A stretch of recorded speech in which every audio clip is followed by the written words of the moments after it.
معروف مزاح نگار مشتاق احمد یوسفی کی تحریروں پر یہ اعتراض کیا جاتا ہے کہ ان میں نسوانی کردار نہ ہونے کے برابر ہیں، لیکن حقیقت یہ ہے کہ یوسفی کی ادبی شخصیت کے پیچھے دراصل ایک عورت ہی کا ہاتھ ہے۔ یوسفی نے ایک انٹرویو میں انکشاف کیا تھا کہ میری والدہ بہت اچھی نقاد تھیں۔ جب میں اپنے ماضی میں جھانکتا ہوں تو محسوس کرتا ہوں کہ مجھ پر ان کا بہت گہرا اثر ہے۔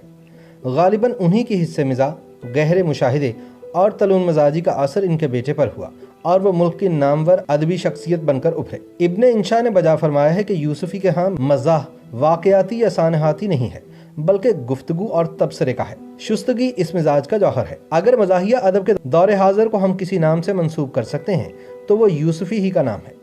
حقیقت یہی ہے کہ یوسفی نے جو مزاح تخلیق کیا وہ نہ صرف احساس ہے بلکہ امر ہے، اور اس کی بنیادی وجہ شاید ان کا منفرد طرز تحریر ہی نہیں بلکہ مرنجان و مرنج انداز فکر بھی ہے۔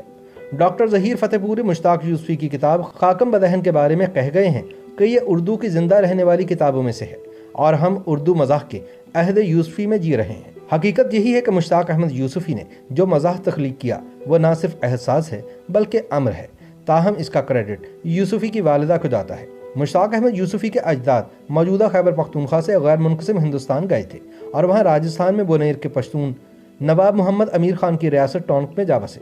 یوسفی کی ولادت ٹونک میں یکم محرم 1342 ہجری کو ہوئی۔ والدہ نے ان کا نام ایک ناول شوکت آرا بیگم کے ہیرو کے نام پر مشتاق احمد رکھا۔ یوسفی نے اپنی ابتدائی تعلیم جے پور، آگرہ اور علی گڑھ سے حاصل کی اور عمر کا بیشتر حصہ کراچی میں گزارا۔ وہ پاکستان میں کچھ وقت سول سروس سے وابستہ رہنے کے بعد بینکاری کی جانب چلے گئے اور پھر تمام عمر اسی دشت کی سیاحی میں گزاری۔ بینک کے کام کے سلسلے میں وہ پاکستان کے طول و عرض کے علاوہ خلیجی ریاستوں اور انگلستان وغیرہ میں بھی رہے۔ شاید اس سرگردانی نے ان کے کینوس اور دل کو اس قدر وسعت دی کہ اس میں سرحدی پشتون خان سیف الملوک سے لے کر کانپور سے کراچی میں وارد ہوئے۔ کہتے ہیں کہ مزاح نگار زندگی کا مشاہدہ کر کے اس میں سے خندہ آور پہلو تلاش کرتا ہے۔ یوسفی زندگی اور بندگی دونوں کے شاہد تھے۔ ان کے ہاں شخصیت نگاری کئی خاکہ نگاروں سے بھی بڑھ کر موجود ہے۔ ناقدین مانتے ہیں کہ یوسفی بے مثال مرقع نگار ہے۔ وہ نہ صرف اپنے کردار کے خد و خال واضح کرتے ہیں بلکہ اس کی عادات و اطوار اور رفتار و گفتار سے بھی روشناس کرواتے ہیں۔ خان سیف الملوک خان کی خاکہ کشی کرتے ہوئے مشتاق احمد یوسفی لکھتے ہیں کہ وہ پشتو، ہندکو، پنجابی، فارسی اور اردو روانی سے بولتے اور ایک زبان سے دوسری زبان میں اس چابک دستی سے گیر بدلتے کہ سننے والے کو خبر بھی نہ ہوتی۔ انگریزی ان خاص مقامات پر بولتے جہاں آدمی کچھ نہ بولے، تب بھی بخوبی کام چل جاتا ہے۔ یہی یوسفی کا کمال فن ہے کہ وہ اپنے کرداروں کے ساتھ ہنستے ہیں، ان پر نہیں۔ ابن انشا نے بالکل درست کہا کہ یوسفی واقعاتی یا سانحاتی مزاح نہیں تخلیق کرتے۔ اس روش میں سب سے بڑا خطرہ یہ ہے کہ تحریر مزاح کے دائرے سے نکل کر کامیڈی یا اس سے بھی آگے نقل و حزل کی حدود میں داخل ہو جاتی ہے۔ یہ وہ چیزیں ہیں جو سٹیج ڈرامہ یا فلم میں تو بھلی لگ سکتی ہیں مگر انشاء لطیف کو سخت مقتل کرنے کا موجب بن جاتی ہیں۔ کرداروں کی اچھل کود یا الفاظ کا غیر ضروری بگاڑنا مزاح کو مسخرہ پن میں تبدیل کر سکتا ہے اور کئی نامور لکھاریوں کا دامن ان کانٹوں میں الجھ گیا۔ لیکن مشتاق احمد یوسفی اس خارزار سے بے خطر نکل گئے، اور یہ اسی وقت ممکن ہوتا ہے جب لکھنے والے کے ترکش میں بزلہ سنجی، حاضر جوابی، پھپتیوں اور چست فکروں کے تیر بھی ہوں اور وسعت مطالعہ بھی ہو۔ یوسفی فن تحریف کے بھی بادشاہ تھے۔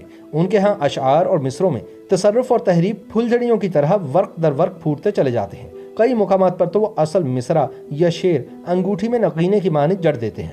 اس انداز کی سب سے بڑی خوبی یہ ہے کہ برجستگی کا دامن کہیں بھی ہاتھ سے نہیں چھوٹتا اور آورت کی علائش سے مصنف کا ضمیر اور صفحہ کرتاس دونوں پاک رہتے ہیں۔ مشتاق احمد یوسفی کئی کتابوں کے مصنف تھے جن میں چراغ تلے، خاکم بدہن، زرگزشت، آب گم اور آخری کتاب شام شیر یاراں شامل ہے۔ یوسفی کو ادب میں نمایاں کارکردگی پر حکومت پاکستان نے سن 1999 میں ستارہ امتیاز اور سن 2002 میں ہلال امتیاز سے نوازا۔ مشتاق احمد یوسفی 97 برس ہمارے درمیان رہے اور ہنسی بکھیرتے رہے۔ 20 جون سن 2018 کو مشتاق احمد یوسفی اس جہان فانی کو خیر بات کہہ گئے۔